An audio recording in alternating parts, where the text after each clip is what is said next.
Hello दोस्तों, आज हम लोग फिर से पढ़ेंगे अक्षांश एवं देशांतर। बहुत सारी बातें हमको इसके बारे में मालूम है, लेकिन कुछ बातें ऐसी भी है जो मुझे अभी इसके बारे में अभी हम लोग को मालूम नहीं है। तो हम लोग वो चीज़ें पढ़ने की कोशिश करेंगे इस चैप्टर में, ठीक है। कृपया करके वीडियो को लाइक और चैनल को सब्सक्राइब ज़रूर से ज़रूर कर लें, क्योंकि आने वाले टाइम में बहुत सारे वीडियोज आपको मिलेंगे जो काफ़ी काम के होंगे।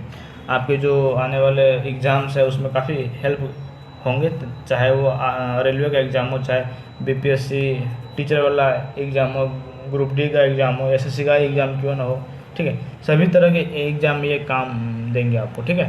तो देखिए, सबसे पहले यहाँ पर एक टर्म, मैं हर एक टर्म को एक्चुअली बताऊँगा कहाँ पर कौन सा टर्म लिखा है। जैसे यहाँ पर लिखा है अक्ष। अब अक्ष का मतलब क्या है, ठीक।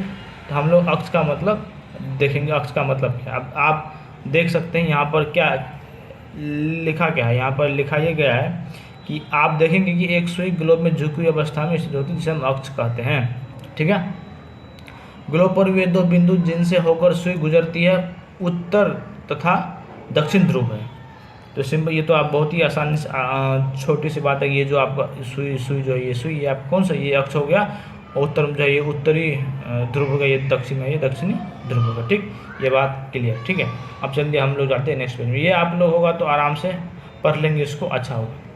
हमने बात किया था अपने वीडियो में, ये जो विषुवत रेखा आपको बताया गया, ये विषुवत रेखा क्या होता है। ये जो विषुवत वृत्त है, ये जो आपका विषुवत रेखा है, जिसको हम लोग वीडियो में बोले थे इक्वेटर, ये जो इक्वेटर है, ये पूरे, जो आपको मैं पहले ही बता दिया था कि ये जो अक्षांश होता है, जैसे हम लैटिट्यूड बोलते हैं इंग्लिश में, ये पूर्ण रूप से वृत्त होता है, ठीक। ये यहाँ पर जो विषुवत वृत्त के बारे में बात कर रहा है, ये वो अक्षांश के बारे में बात कर रहा है जो पृथ्वी को दो भाग में काटता है, मतलब इक्वेटर के बारे में ये बात कर रहा है। जब आप इक्वेटर को पूरे देखेंगे तो वो पूरे गोल होता है, ठीक है।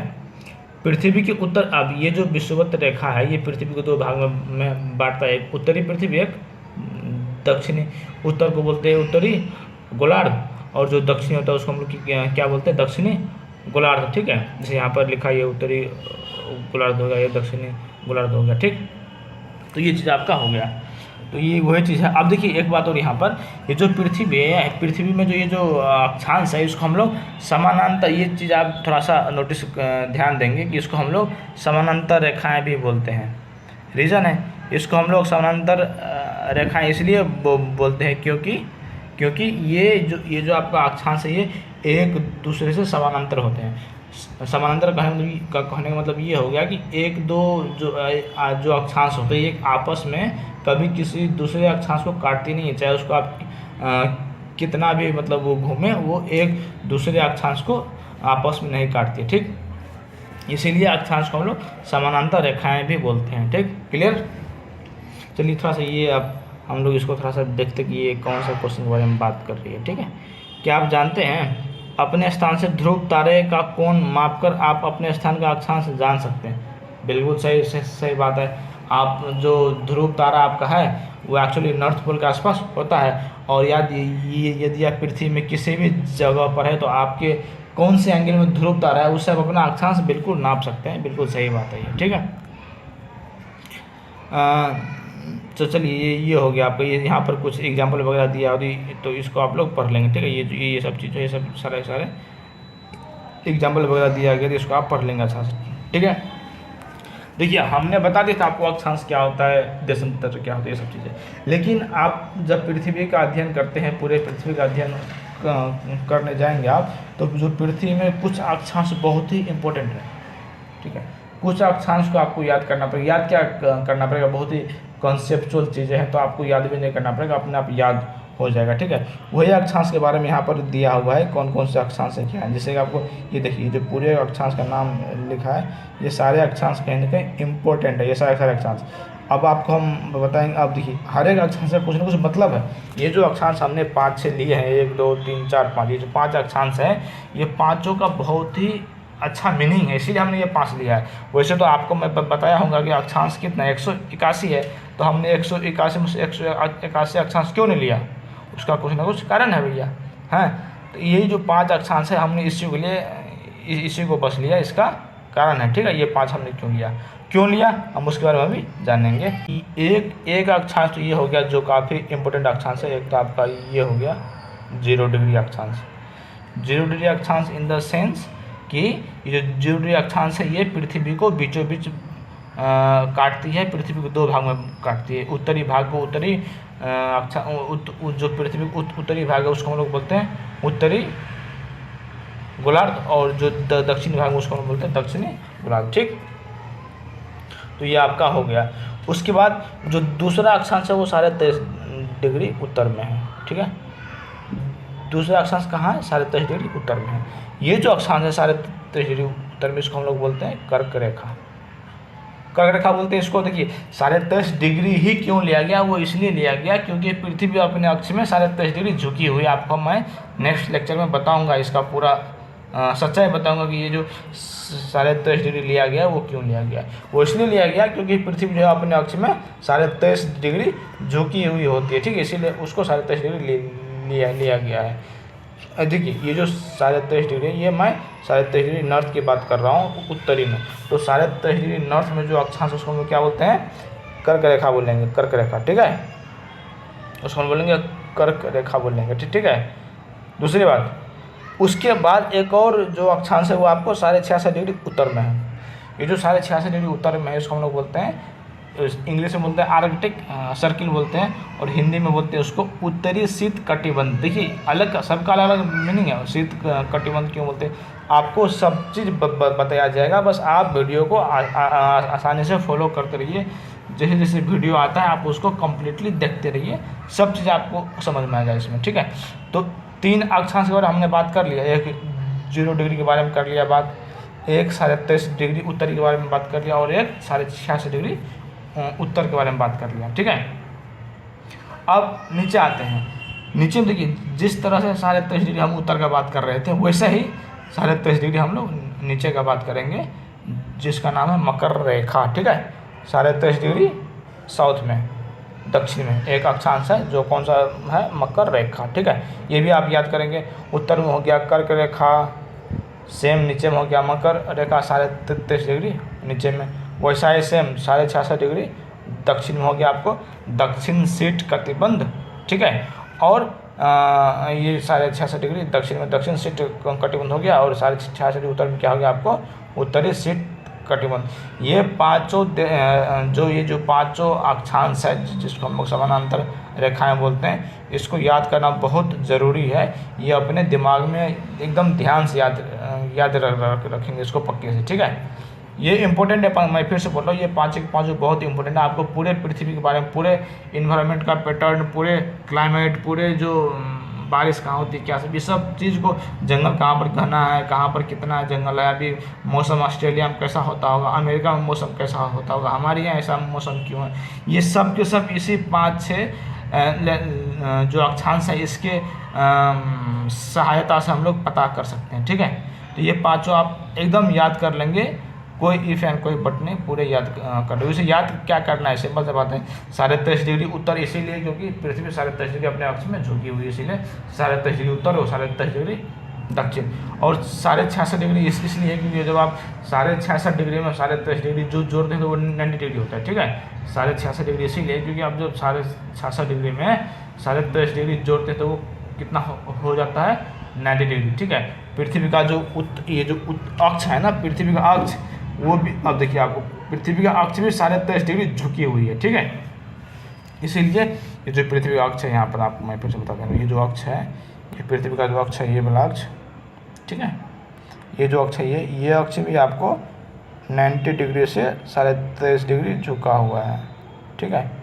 तो यही कारण है कि वो जो आपको आर्कटिक सर्किल और अंटार्कटिक सर्किल जो बताया गया है ना, ये उत्तरी शीत कटिबंध और दक्षिणी शीत कटिबंध का जो इलाका है वो 66.5 डिग्री उत्तरी अक्षांश और 66.5 डिग्री दक्षिणी अक्षांश में आता है। वो यही कारण है क्योंकि जो अपना अक्ष है वो भी 23.5 डिग्री झुकी हुई है, ठीक है।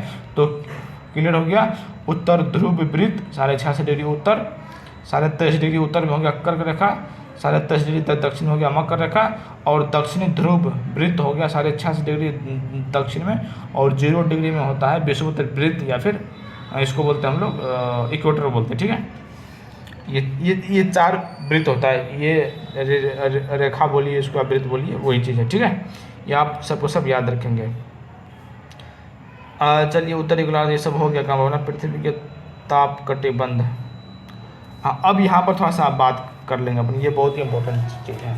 अब यहाँ पर एक टर्म आया है, ये यहाँ से आपको सब चीज़ क्लियर हो गई। जो टर्म आया है ना आपको, जिसका मतलब है ये उष्ण कटिबंध लिखा है, ये जो लिखा है उष्ण कटिबंध, ये बहुत ही इम्पोर्टेंट है ये। ठीक है, अब देखिए बात ये है, आपको भी पता होगा चीज़, पृथ्वी जो है वो सूर्य की तरफ झुकी हुई है। ठीक है, सूर्य के साइड झुकी हुई नहीं, पृथ्वी अपने अक्ष में झुकी हुई है। सही उच्चारण ये होगा, सही भाषा ये होगा कि पृथ्वी अपने अक्ष में झुकी हुई है। ठीक, अपने अक्ष में झुकी हुई है, ये बात क्लियर। ठीक है, अब बताइए, जब पृथ्वी अपने अक्ष में झुकी हुई है तो पृथ्वी तो गोल है। जब पृथ्वी गोल है तो सूरज की रोशनी जो है पृथ्वी पर सबसे ज़्यादा कहाँ पर पड़ती है मालूम है? सूरज की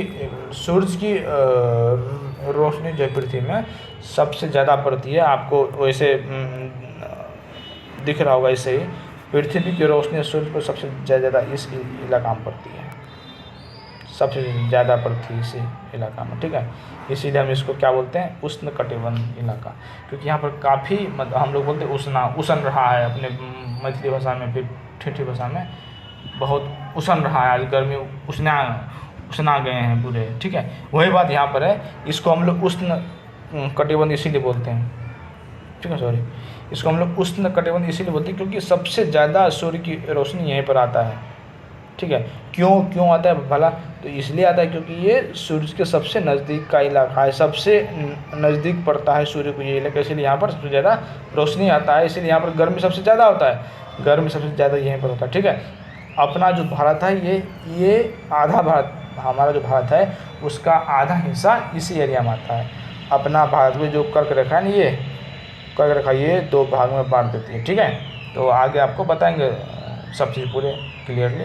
तो इस इलाका को हम लोग क्या बोलते हैं, उष्ण कटिबंधी। क्यों बोलते हैं? क्योंकि यहाँ पर सूर्य का रोशनी सबसे ज़्यादा आता है। क्यों आता है? क्योंकि ये उठा हुआ भाग है, आएगा ही ना, वही बात है। ये सामने ये जो इलाका है उष्ण कटिबंध वाला, ये सूर्य के सामने पड़ता है। ठीक है, जैसे यहाँ पर देखिए, ये जो आपको फोटो में दिखाया गया ये वाला, यही दिखाया गया यहाँ पर, वो जो अपना एरिया है, ये वाला एरिया, ये ठीक है, ये जो एरिया ये वाला एरिया, यहाँ पर सूर्य की रोशनी सीधा पड़ता है।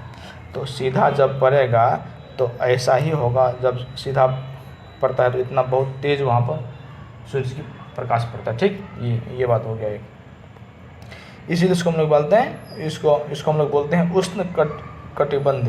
ठीक है, इसको आप याद कर लेंगे। इंग्लिश में बोलते हैं इसको टोरिड या फिर टेम्परेट जोन, नहीं सॉरी, टोरिड या फिर ट्रॉपिकल जोन बोलते हैं। ये जो उष्ण कटिबंध है, इसको हम लोग इंग्लिश में क्या बोलते हैं, ट्रॉपिकल जोन बोलते हैं। ठीक, क्योंकि ये यहाँ पर सूर्य की रोशनी सबसे ज़्यादा आता है, इसको ट्रॉपिकल जोन बोलते हैं या फिर टोरिड जोन। दूसरी बात, यहाँ पर एक और चीज़ का बात किया गया है, शीतोष्ण कटिबंध। ये क्या होता है बोला? देखिए, शीतोष्ण कटिबंध मतलब ये होता है, यहाँ पर जैसे दिया हुआ है, इसमें आप देखेंगे आसानी से, ये है शीतोष्ण कटिबंध, दक्षिणी शीतोष्ण कटिबंध और उत्तरी शीतोष्ण कटिबंध। आप देखेंगे यहाँ पर इस एरिया में सूर्य की रोशनी उतना नहीं पड़ता, ना ही इस एरिया में पड़ता है। क्यों नहीं पड़ता है? क्योंकि ये पृथ्वी का वो भाग है जो सबसे, देखिए फ्रंट का भाग तो ये है, जो सूर्य का सबसे फ्रंट का आगे का भाग ये है, क्योंकि यहाँ पर सूर्य की रोशनी डायरेक्ट आता है। ठीक है, तो इस भाग हम लोग बोलते हैं उष्ण कटिबंध। ठीक है, अब ये जो दोनों भाग है, एक ये भाग और एक ये भाग जो है, इस भाग में सूर्य की रोशनी उतना नहीं पड़ता। ठीक है, इसीलिए इसको हम लोग बोलते हैं उत्तरी शीतोष्ण कटिबंध और दक्षिणी शीतोष्ण कटिबंध। ये क्वेश्चन पूछा जाता है बीपीएससी तक के एग्जाम में। ठीक है, इसको आप लोग याद करके रखेंगे कि उत्तरी शीतोष्ण जो कटिबंध वाला इलाका है वो कितना डिग्री अक्षांश से कितना डिग्री अक्षांश के बीच में होता है, और जो दक्षिणी शीतोष्ण कटिबंध है ये कितना से कितना डिग्री अक्षांश के बीच में होता है। ठीक है, ये क्वेश्चन पूछा जाता है एग्जाम में। उष्ण कटिबंध जो है ये कितना से कितना डिग्री के बीच में होता है, ये भी पूछा जाता है एग्जाम में, तो इसीलिए आप लोग इसको याद कर लेंगे अच्छा से। देखिए ये 5 जो अक्षांश है ये बहुत ही इंपॉर्टेंट है आपके आगे के लेक्चर्स के लिए। आगे का जो कॉन्सेप्ट वगैरह होगा, चाहे वो क्लाइमेट के रिगार्डिंग हो या फिर फॉरेस्ट के रिगार्डिंग हो, कौन से कंट्री में किस तरह का क्लाइमेट होता है, कहाँ पर जो ओशन करेंट्स है वो किधर मूव करती है, कहाँ पर मछलियाँ ज़्यादा पाई जाएगी, सब के सब यहीं से डिटरमाइन होता है, सबको सब यहीं से पता चलता है। ठीक है, तो ये आप पाँचों याद कर लेंगे अच्छा से। तो देखिए अभी उष्ण कटिबंध हो गया और शीतोष्ण कटिबंध भी हो गया।